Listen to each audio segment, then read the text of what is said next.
So welcome everyone. I'm Maria Terzi, Leadership Fellow for the Women Who Code Emerging Tech track. Today, our session is Generative AI Revolution, how it's reshaping content and beyond. And it's our honor to have with us Dr. Tilottama Goswami, who is going to share more about the subject. Professor, please share your presentation. Thank you, Maria, for the nice and kind introduction. And it's an honor for me to participate at this forum of women who code emerging tech. Thanks for having me and welcome all the participants. Greetings of the day. I know it's all part of the day, morning, night, evening. And today my talk is on the generative AI revolution. I would like Maria to kindly confirm whether the presentation is visible to all of you. Can you please share again? Okay.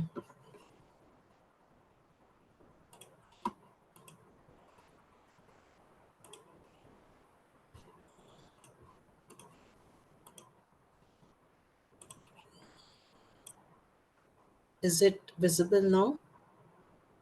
I think it's going to be in a few minutes. Okay, yes, if you can go full screen.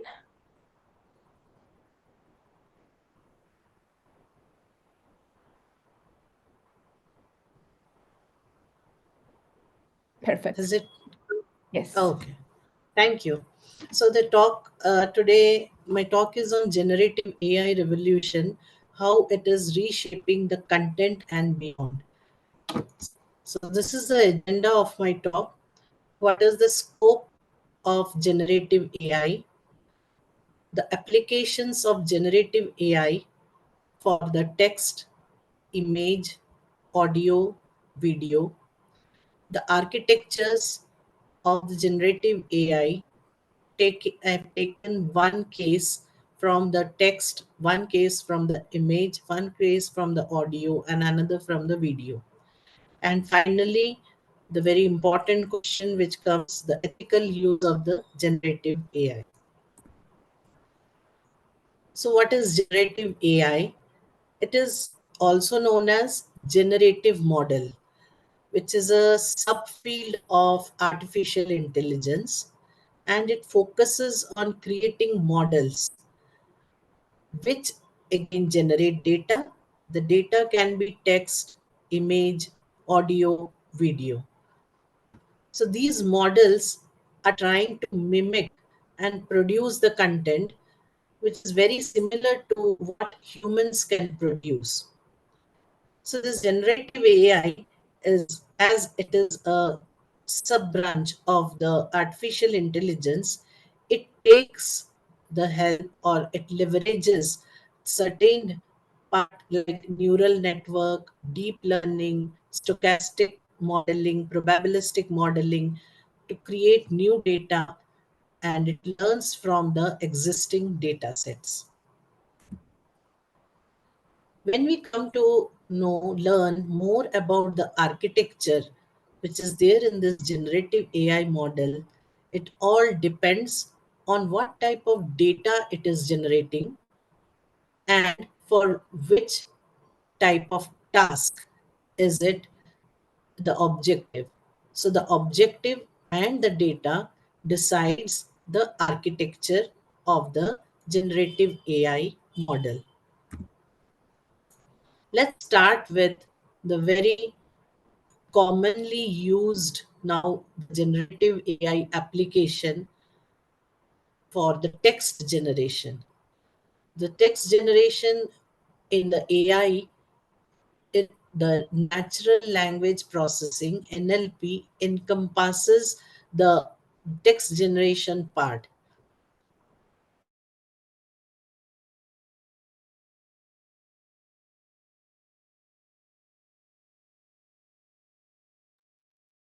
I think the professor is experiencing some issue with her internet connection. So let's wait a bit and see if we can get this resolved.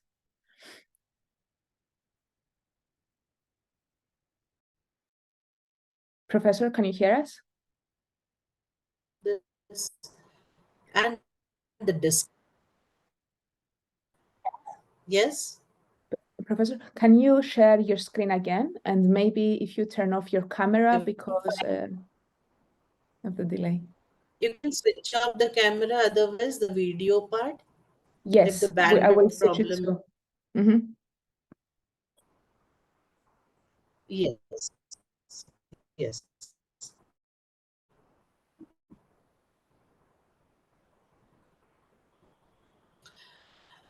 Okay, so let me continue.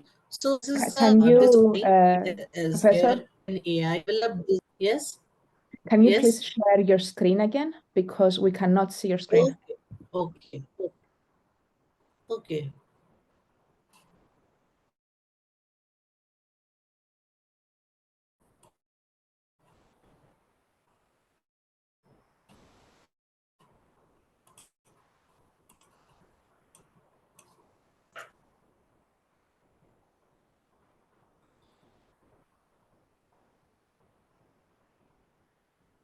Is it fine? Um, I think it's gonna be fine in a bit. Let's see.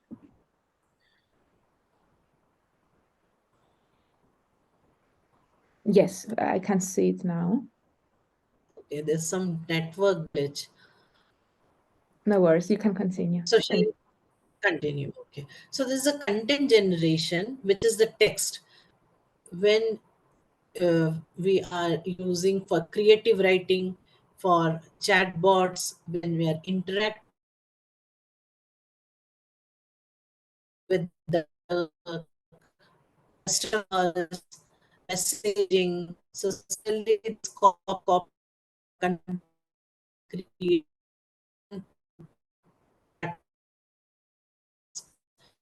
Then there is code generation given the problem natural language snippet generate. There is the removes error grammatical corrections.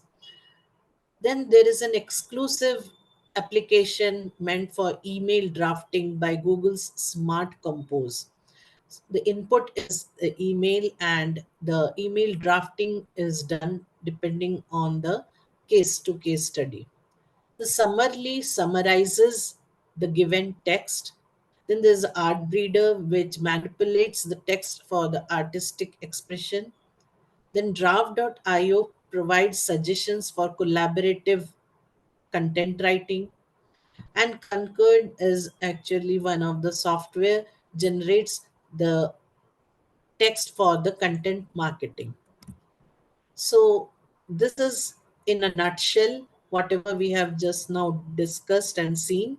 So this is the generative AI applications, the task at hand, summarizing, content generation, customer support platforms, chatbot, creative writing, polishing the polishing the text, email drafting, analyzing a given text and generating the insights. So this is possible because of the large language model, which is a major advancement in the NLP, which is a part of AI. So taking one of the application from the open AI's GPT, let us see what are the components in this application. So first of all, what is GPT? It is generative pre-trained transformer.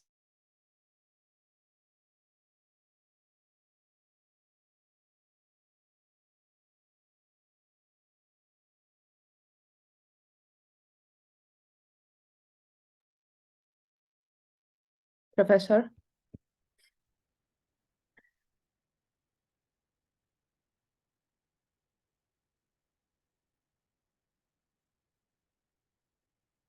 And then the pre-training is done on diverse data and the Professor, lang. we have lost Hello. your screen sharing again. Can you Okay, reshare the okay. screen? And Sure, sure. we didn't hear you for the last minute, so if you can repeat. Okay, I'll just do it.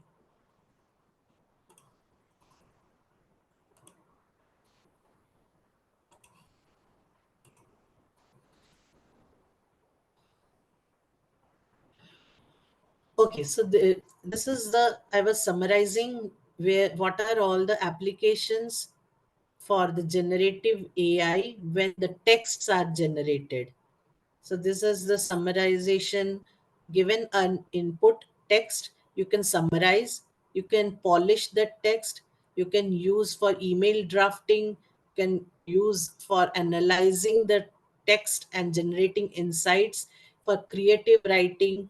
Say, for example, you're doing for the customer support, some writing or presentation. So these are all the applications. Next, we would like to know what are the components in one of the application. I have used here OpenAI's GPT is a generative pre-trained transformer. It uses attention mechanism to understand the language and generate responses.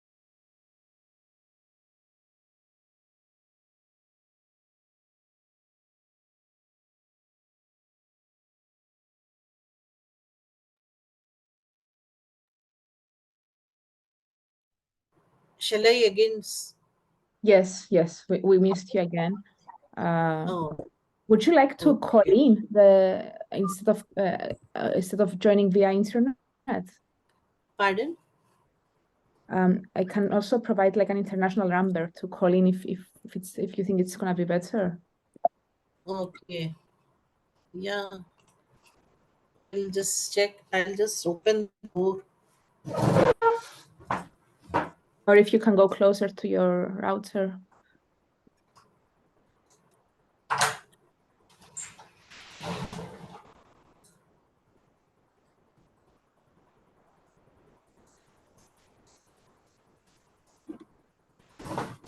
Yeah, let's see now. No, now it's better.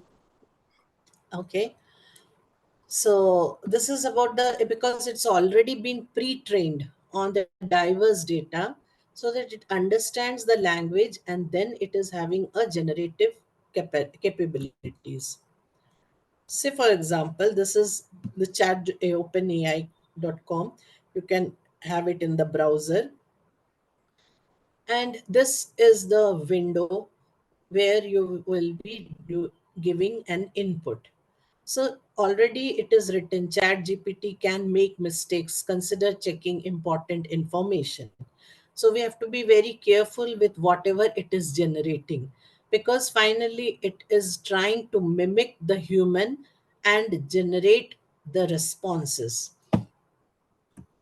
Say for example, it is a sequence data. So first we have I have told that we have collected responses from the students regarding their career plan. We want to know which platforms they have used for competitive programming from the input. So this is actually, I am trying to make a context ready for the model so that it understands. It will take attention mechanism and give more weight to the student response, career plan, competitive programming, and the input. So the attention mechanism gives more weightage to the important words. And now the chat GPT understands the language because it has been pre-trained and tells me that where is the list of the responses. Once you provide the list, I can help you analyze the responses. So in the step 2, I give a sequence of the responses, some 200 responses. I give 200 to 300 responses. The step 3, the chat gpt was expecting that response. Once I have given the response, it tells that thank you for providing the responses based on the input. It seems the students have explicitly mentioned specific platforms, and it is trying to give some insights.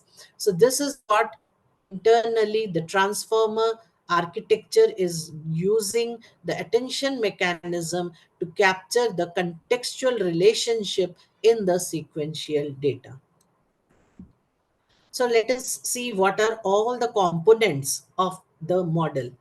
So first of all, we have to initialize the model by pre-training it. Next is the transformer architecture, which uses self-attention and also parallel attention. Both are used so that we can get different aspects of relationships and dependencies. Then there is a positional encoding to handle sequence information.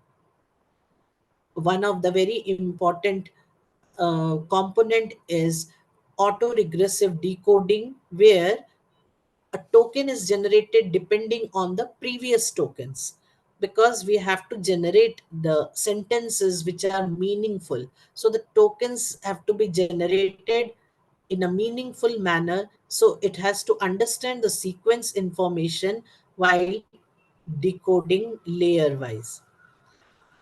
Next is vocabulary embedding. This is nothing but our word representation. How do we represent all the words in a vector space? These embeddings are used for the pre-training phase. Then during the pre-training, the mask self-attention is used. And now the transformer architecture uses a multiple layers, and also it is followed by the feed forward neural network. So each attention head is followed by the feed forward neural network, and thus it captures both the global and the local dependencies in the data. As we have seen in the chat GPT, there will be multiple windows, but in one, the bigger context, there will be multiple question answering sessions going on, interaction going on. So it understands the local dependency on the question which has been asked now, and also the global context is also understood with respect to the previous 3 4 questions in that session. Now coming to some of the neural network, already we have this layer normalization techniques, activation functions, position feedback, feed forward networks, the dropout, softmax activation. These are all the components of the neural network. They are also a part of this transformer model. And finally, there is a parameter sharing. This is specifically used for the GPT models, where across the layers, the parameters are shared for efficient and enable training for the larger models. All said and done about the text generation, their applications, and the transformer architecture, now we move on to the image generation.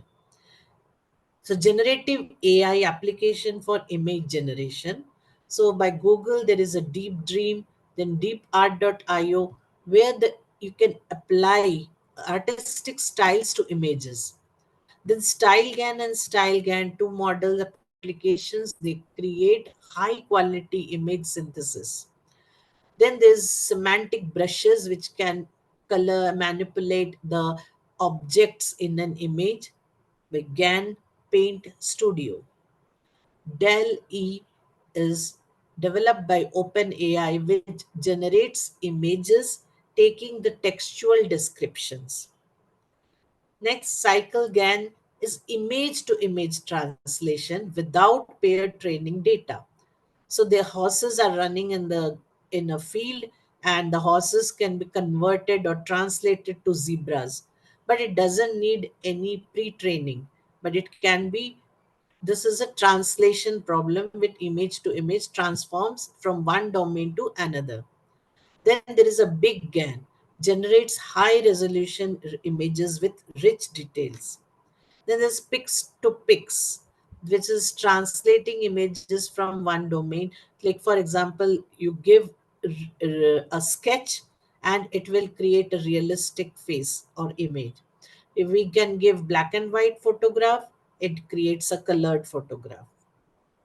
Then there's super resolution models, where generating high resolution images from the low resolution inputs. So you have satellite images which are not of very good quality, and then it can create a high resolution images. Then AI Dungeon, where it is a text-based adventure game. Depending on the textual prompts, it creates some images, scenic images. So, summarizing all of this, I have created in a just what is the image generation tasks. So, all of these tasks creates images either from image as an input to image output or text to images, artistic styles, image training for image generation, text to image generation which is dreamlike, which is not a realistic, but you can have some hallucination and all those effects, aesthetics you can put, which will, like, we are floating in a cloud, which is not possible, but you can use such type of image generation. Then image to image translation, where the horses are converted to zebras.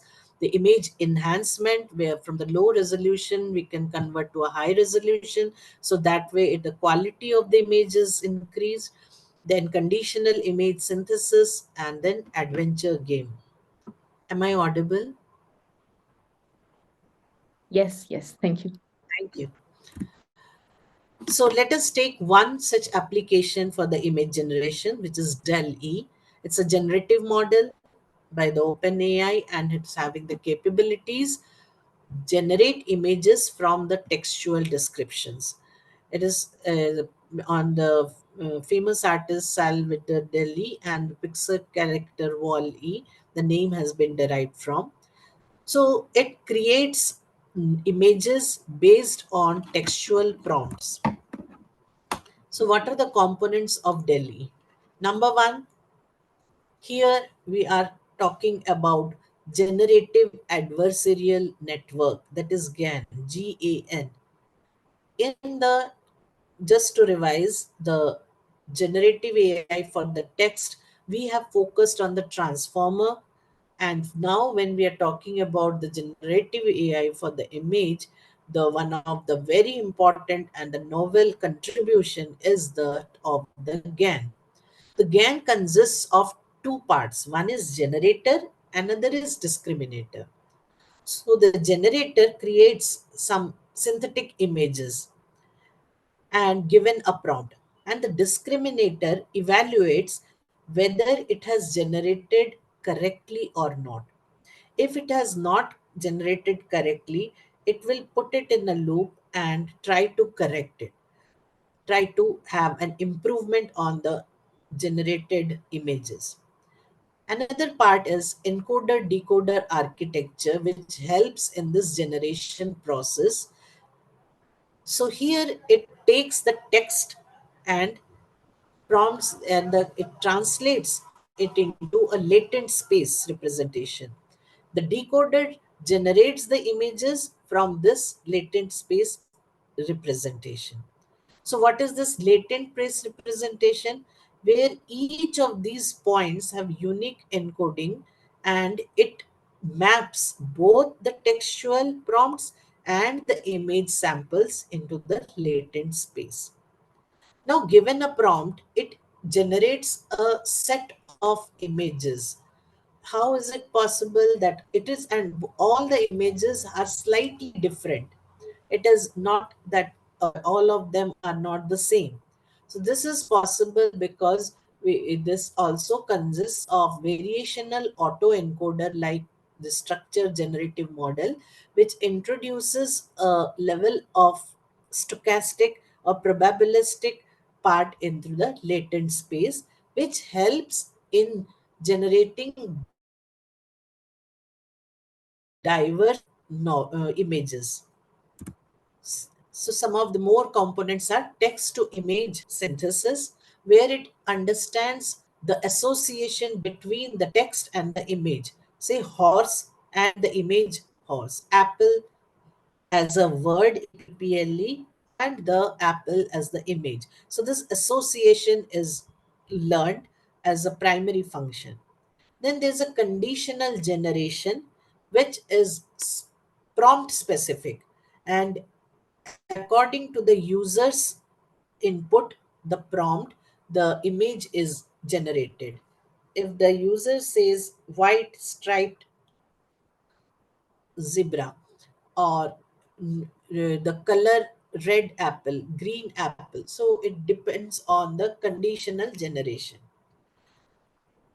a very good and a very effective one is a component is for the image quality, where Delhi is trained on high resolution images, and now it is able to generate detailed and realistic images even with the small resolution. It also is a supervised why, because it needs a pre-training from a diverse data set, because finally it has to generate the images. So it has been pre-trained on the textual descriptions to the realistic image mapping. Creative of image synthesis.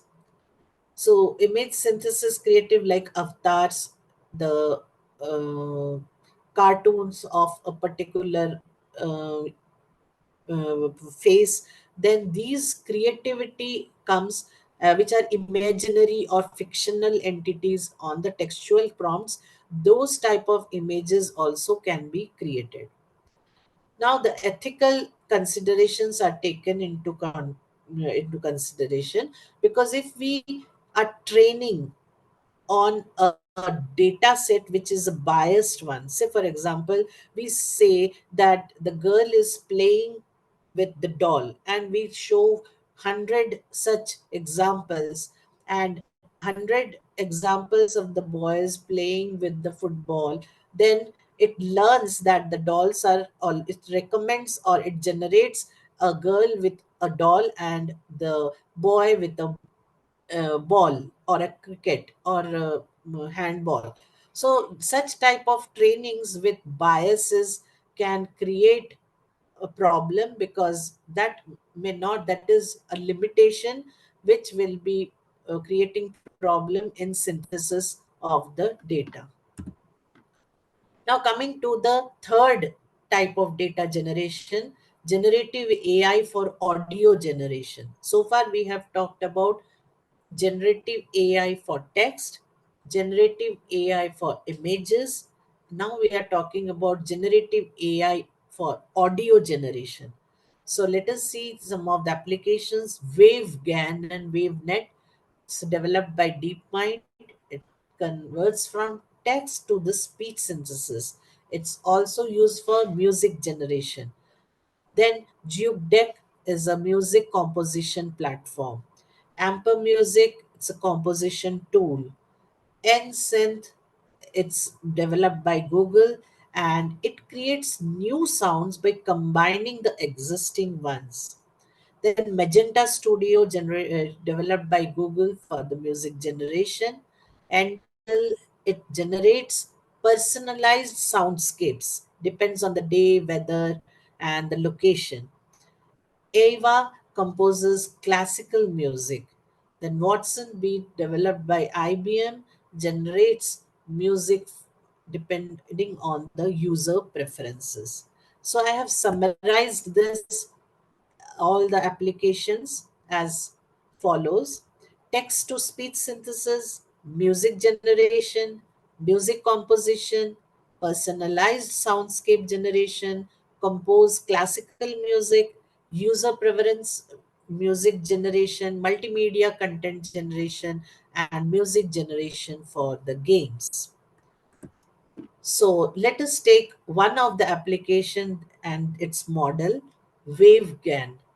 So the WaveGAN primarily uses the convolutional neural networks rather than the transformer architectures. So this itself shows that the GAN was also used for the image, and it is also used and is very popular model for that of the audio waveform generation. So the components of the WaveGAN, the generative model, is again the generative adversarial network. Here also we have the generator network and discriminator network.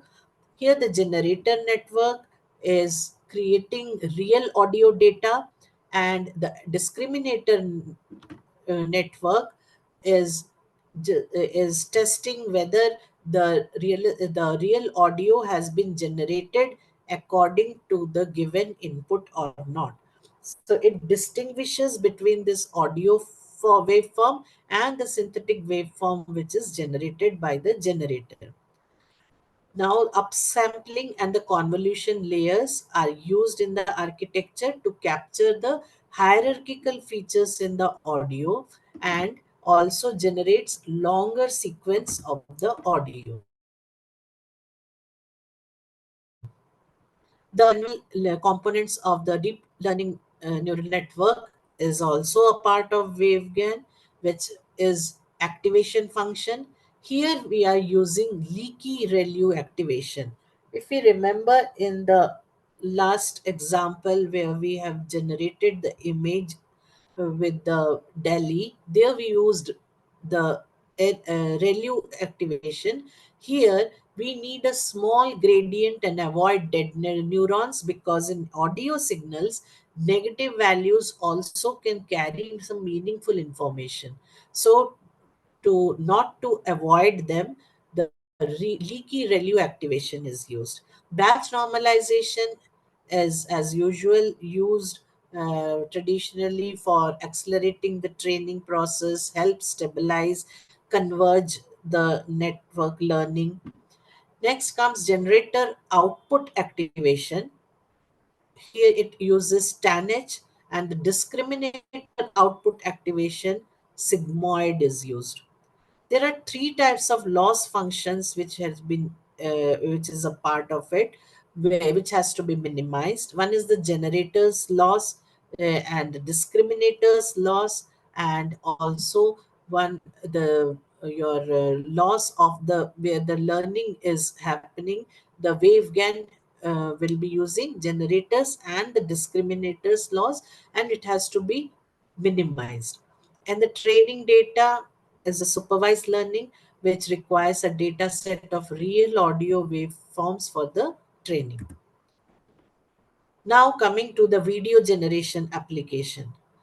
Once done with the generative AI for text, then image, then audio. Now, coming to the video data generation. Some of the application names are Runway ML, which is video synthesis style transfer, where we can apply some artistic style to the video and generate a new set of videos. Dpart.io video style transfer and artistic video generation. Vid to Vid developed by NVIDIA, which is video to video synthesis. We can translate video inputs and into animated. So the real video can be converted to the animated. The same character can a human the hero can be converted to an animated hero here, and similarly all the characters become animated in the output video sequences. GAN Paint Studio will create interface for modifying the video content, where it is like an editing. Then Dream Deep video, as I told, like it was a deep dream images also, where some surreal effects we can create, which may not be realistic, but it is having a dreamy effect. Then AI Dungeon, that is text-based adventure game given on the user inputs. The interactive narrative videos will be generated. Then content aware fill in video editing. So it is also video editing software. Flowgan is a video synthesis where will have a controlled motion from slow to fast. So the motion can be controlled. The GANs for super resolution, like we had for the images, for enhancement of images, the videos also can be enhanced for your visual quality by increasing the resolution. I hope I am audible. Yes, yes. Thank you. So this is a summarization of the applications: video synthesis by style transfer, artistic video generation, modifying video content, text to narrative video to video synthesis, dream video synthesis with controlled motion, and video editor. So we have taken one example, vid to vid application, by which has been developed by NVIDIA, and the base architecture is also same as that of that image, which and the audio and the video also uses that same architecture of generative adversarial network, which will be having the convolution deconvolution layers for the video synthesis. It takes care of the spatial and the temporal information in the video sequence. So some of the components we will see which takes care of this spatial and the temporal, those components have also been added, included in the vid-to-vid architecture. So these are the components of the vid-to-vid deep learning model. First is generative adversarial network. Again, the same I am repeating, which is having a generator and a discriminator. What is generator doing? It creates the synthetic videos. What is discriminator doing? It checks whether the generated synthetic videos are of the correct quality or they have been generated in sync with that of the input or not. Then there is a conditional GAN modification. It depends on the input data. Like conditional GANs for audio when you are using a user preference audio synthesis. Similarly, user preference video can be generated when you give a semantic label, edge maps, and other relevant information to guide the generation. Say, for example, when in the video it is showing a semantic label for mountains and the road, then the output video generated will focus on only the mountain and the road, and it will ignore the trees and everything. So it is somewhat filtering, and whatever the user wants, that portion of the video is getting more weightage while generating the video sequence. The third is, as I told you, the spatio-temporal consistency objective. The coherence between the objects and the scenes in the each frame is being generated, and there should be a smooth transition from frame to frame. Say, for example, from in the video, there was in video editing, the the hare and the tortoise story we know.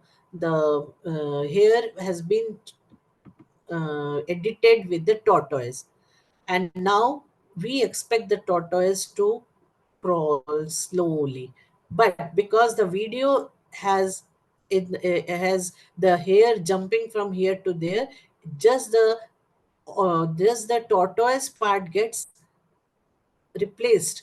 The hair gets replaced by the tortoise, and it also starts jumping from here to there. So this coherence between the object and the scene is seen in each of the frame. So whether this is correct or not, or shall we go with a motion control video synthesis? Why? Because the object has changed from hare to tortoise, so we should have a motion controlled video.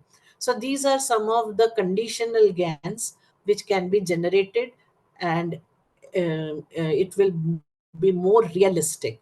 Then generator network functionality, where it learns to map the input conditions to realistic video content, as I told just now one example. Discriminator network functionality, which will try to match with the real video sequence. Conditional input format, I already discussed. Then training the data supervision, where we will be training with a diverse data sets, where we will have a pair example of the input conditions and the real video sequence. So it's a playground and a match is going on. So this is the text. So the video also should have a playground. It should not show a birthday party. So similarly, there will be some texts and some videos related to those texts.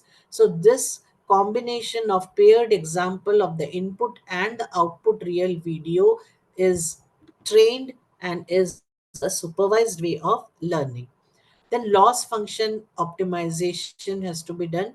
The adversarial loss, the spatial loss, the temporal loss, all of these loss functions have to be optimized, has to be minimized so that we have a smooth transitions from one frame to the another.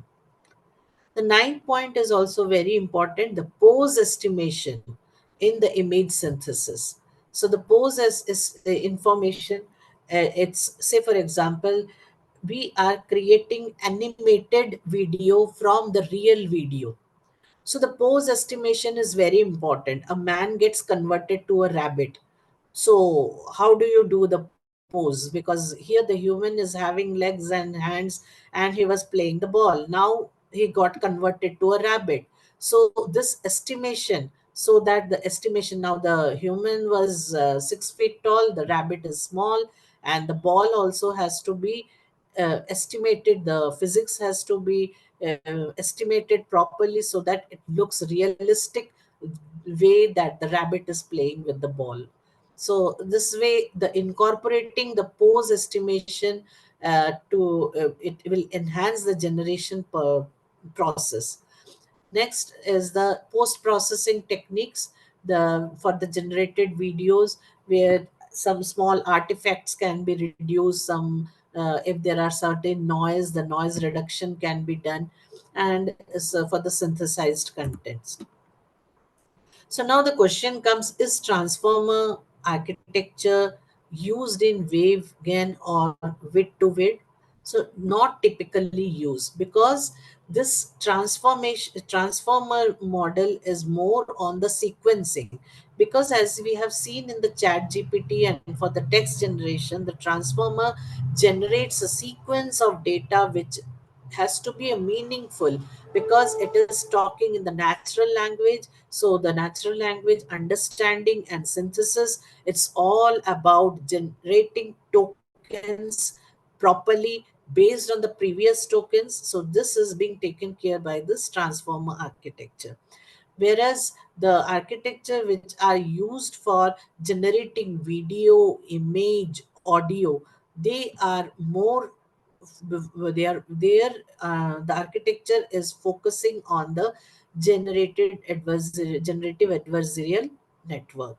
So the transformers are successful in the natural language tasks and are not only the architecture which is used in the deep learning.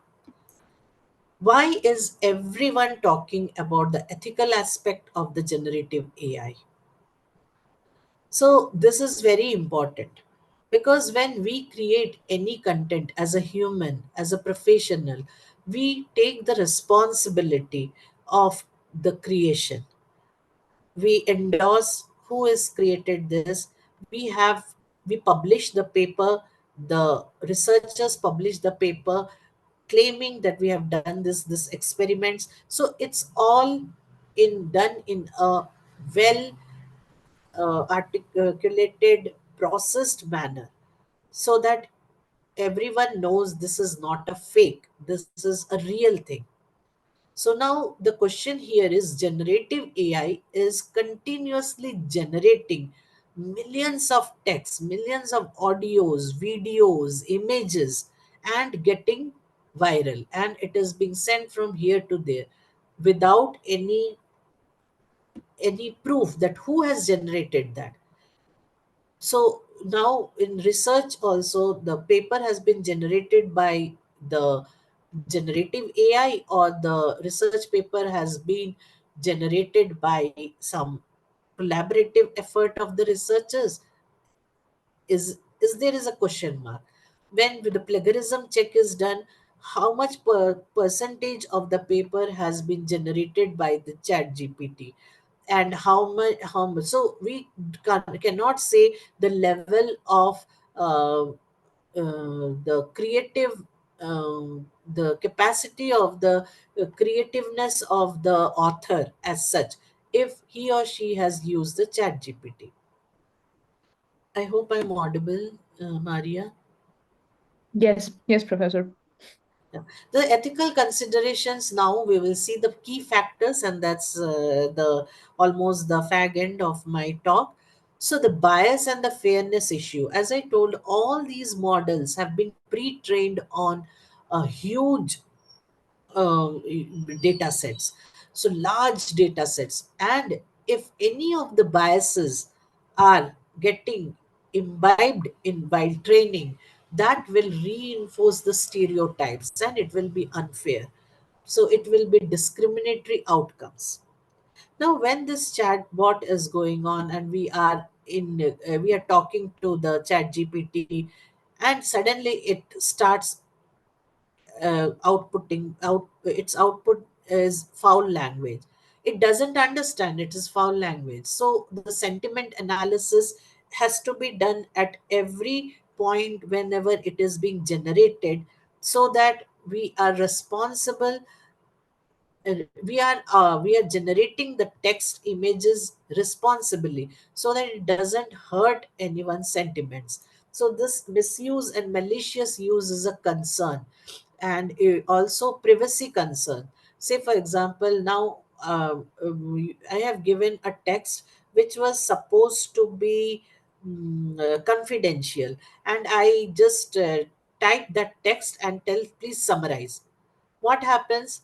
The chat gpt takes that text also as a part of learning, and that thing is no more a confidential. Now it has gone inside the model for more and more training, and some things may leak out while generating a text for some other user. So it is called privacy infringement. So I I won't like some of my personal information to be leaked and to be used by some other persons.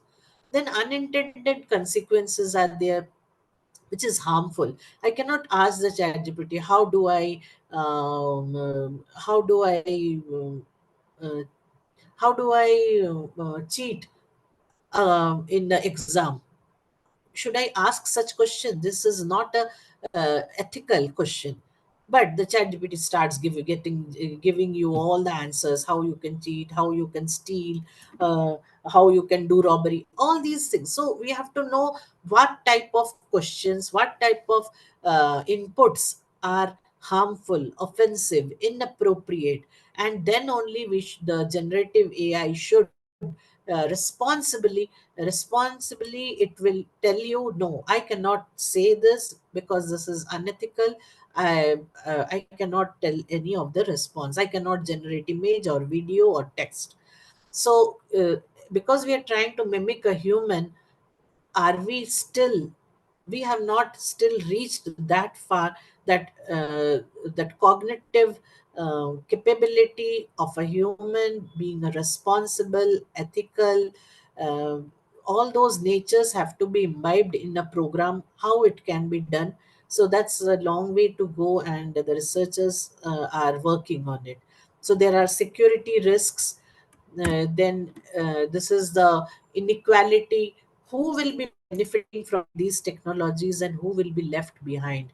Just because you don't know the generative ai, you may be left behind as compared to the others who are continuously using this. So there is a lack of explainability. That is also a very big challenge when it comes to deep neural networks. The transparency is not there. Why this decision making process is there? So now explainable AI has come up. So we are trying to understand the intricacies of all the layers, activation functions, biases, weights, how many layers are there, and every each and every component of the architecture has to be understood by the humans or by the engineers or by the developers, so that we can have an accountability of the output. We can trust the output, because if we do not understand the working characteristics of the model, then we cannot expect what output will be there, correct? So that is also a challenge. Then regularity gaps is an issue, because previously such type of technology was not there which is trying to generate some outputs which is equivalent to that of the human. So there has to be proper guidelines and standards, regulations.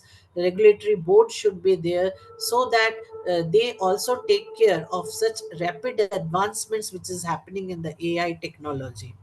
And controllability, ensuring that the outputs are aligned with the ethical standards and societal norms. That's what I'm saying, that it has to be in sync with this. So there has to be some regulatory boards which take this as a responsible development.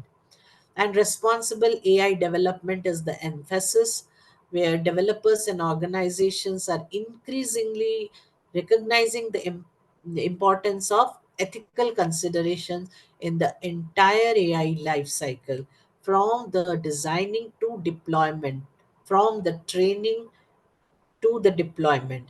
So this is all about the ethical part of the generative AI.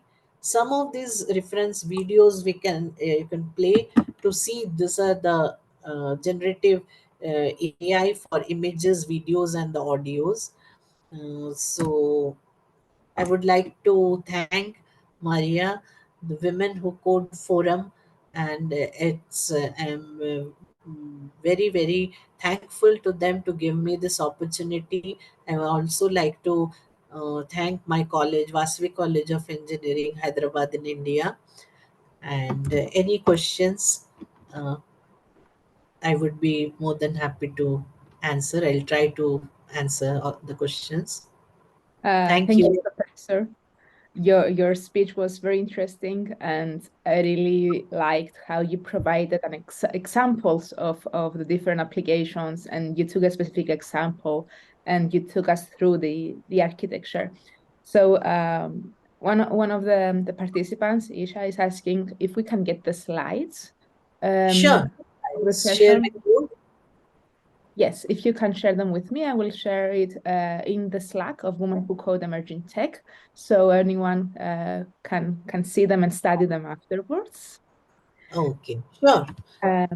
There is another question regarding Yeah, the I am able to read it. How would you approach changing a video to adapt in a different environment? Example, Harry Potter in Russia instead of Britain. Oh, that's an interesting question. So it is basically a contextual. The whole context has changed because it has gone different environment. The very important, the first, as a developer, I would think, because it was from, host has asked you to start your video. Okay, so the very first question as a developer I would think is the accent in the English speaking in Russia and the accent which you have as the British English. So the Harry Potter, when the video goes from one country to another country, the video is also having the your while talking, it should also I nowadays it's all in English. We are talking about LLMs, but it's, if you want to translate, then a translator also has to be a part of your architecture, correct? Because it is transparent. Then there can be captioning. When the video is going on, video captioning is there. In which language you want to have, so a video captioning also can be one of the approach you have to embed in the architecture. And I think the video, if you are saying it has now come to Britain or Russia, obviously the landscaping will be different. So I think, yeah, a lot of hard work has to be done in training the video totally.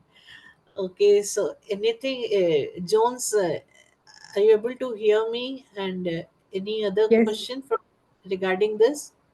Uh, uh, I think if they want to ask another question on the same topic, Okay, someone can write it in the chat. But thank you for your okay. answer.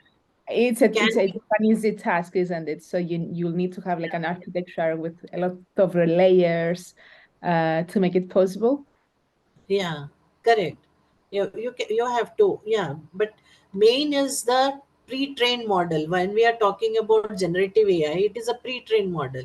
So we have to train a lot of aspects. When one, it is changing the landscape, when you are changing the language. So there are so many aspects to make the video very realistic. You have to consider a lot of local aspects which has to be embedded in the previous one. Can we teach models to forget things they have learned in the past? Yes, very important, very good questions. And I think it is now research is going on forgettable network. Something is their forgettable network. A part of the network you can make it forget so that you can relearn. And a very important application is the current affairs. Say if I ask chat gpt who is the president of us, then this is a times specific question. So after the elections are over, the new president comes again. Now if I ask the question, so they have to forget that part of the answer and has to update it with the new one, correct? So yes, teaching models to forget things is there in the llms. And you may find the literature on that. Okay, Thank you. so Thank you so much, Professor. thank you. What is the role of the activation function here? So the activation functions are used to understand, to get the patterns embedded inside the data. So, some of the time it is not very simple like a linear. There can be non-linear. Non-linearity also has to be captured. So some of the activation functions are helping to capture those non-linearity among the data. So there will be many types of activation functions. The ReLU is used. It's a very common one, the ReLU. And as I have told, for the wave audio generation, we are using they have used, the wavegan has used the leaky ReLU. For someone starting now in AI, what shall we study first? Okay, okay, this is a very, very good question. What happened when the AI evolved? AI started in the 50s, and then we have seen, you must have seen that diagram, many of us have seen. The AI is the superset. Inside that, we have this machine learning. Inside that, we have this deep learning, correct? And it evolved also like that. But when we came to generative AI, it happened in bits and pieces. Initially, the market started capturing, the research started on the language models because it was easy for the text. Already we had this NLP, which was very good. So this NLP thing became a big thing called LLM, and it started generating the text on its own by question answering tasks, summarizing tasks, and polishing the text task, grammarly tasks, content creative tasks. Okay, that time also people will be where we were talking about LLMs. Now at another pocket, after certain few years, now they started generating images. Okay, so this time the generative generation was on text to image. Okay, now in some pocket they started from text to video. Video editing started. Video editing automatically, where the horse is getting changed to zebra, or Avatar is coming. Avatar movie was there, where Maria is a human. I am an avatar. I am not actually a human, and but we are talking. See, this presentation can happen in such a manner that Maria has called one avatar. I am not a human at all, and I am a avatar, correct? And we are talking to each other. So this will be the future. You don't need any person calling. booking when you will be free, nothing. You will have avatar, give the topic, they will give the presentation. It may happen because we are finally trying to mimic. So now what happened, this generative AI was coined because now it is generating not only text, it can generate image, it can generate audio, it can generate video. And now that bigger picture of the umbrella became generative AI.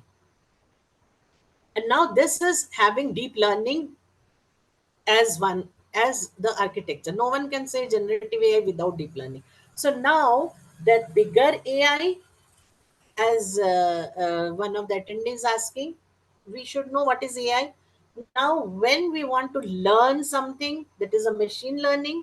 So, what is AI minus machine learning? When you are using some statistical way of doing artificial intelligence based on mathematics, statistics, stochastic, some of the modeling are already there, which not necessary you need a machine learning. After that, you have deep learning, and inside the deep learning, we are having generative AI now. So that's what I think. I perceive that way, and whatever I have learned, I have I'm sharing that with you. So this one is Yeah. done. If you could maybe know, as we are talking about the gap that would arise between the different groups that are more or less skilled in using AI in modern texts, if there are some usage that target older generations, helping them new text learning how to pay online shopping. Thank you. Okay. In one of my slide, I was saying as a responsible AI. Okay. In the ethics, if I am correct, Nevina Verbig, what the attendee wants to tell is there can be a gap. Who are using generative AI, they will be called smart worker, and who are not using, they may not be very productive, correct? Because we have seen, we ourselves are using chat gpt, but there are many people, say the teachers, how the teachers can use the chat gpt. So that means all this generative AI, I think it's a very good question. The generative AI for elderly people, where they can use generative AI for bank employees, generative AI for high school teachers, generative AI for engineers, generative AI for doctors. So, if we consider that way, then we will be able to reduce the gap, and we have to find out more and more such research where it can be used. So, more than these architecture, we need the application users as well. Correct. But again, Nevena Verbeek, one big problem will arise. What is that? The problem is whether it is ethical, whether there are regulatory board or not. You understood? Like whether we are doing a ethical thing or not, until unless it is in the paper, everyone will have a hesitation in doing it and producing it. So we have to very quickly come up with all such of regulatory boards and regulations to, at the speed with which the AI is moving ahead. With that speed, we should have the regulations also so that we can freely use these things. I hope I answered. Absolutely. I think it covers the question. Maybe if you can also share, are there any tools targeted for the older generation at the moment? So are there like new applications of AI for the older generation? I'm not aware of any. Which one? So are there like, I mean, is there like a GPT version, ChatGPT version for the older generation, or some other application that helps them like learn things? I'm not sure, but it will be interesting I to am see. not sure, but yeah, when questions are coming up, then the software will have a new version. So, Nivena, maybe you can implement one of these tools Oh, that will educate the older people using GPT and yeah, yeah, yeah, models. yes. And we need to take some case studies, then only we come to know what they want. Until unless we interact with them, what actually is their requirement, we may develop something which they may not use. Absolutely, absolutely. We need to think about who is going to use it and why he needs it before we develop it. If Yes. there are no more questions, Professor, I would like to really thank you for your Oh, for sharing thank you so today all much. this knowledge. It will be great if you can send us the slides and I can share them with Sure, everyone. sure. Yes, I And will. Sure. again, thank you. It was an honor to have you with us. Thank you. Namaste. Namaste. Bye, everyone. Bye, everyone. Thank you so much. I'll stop.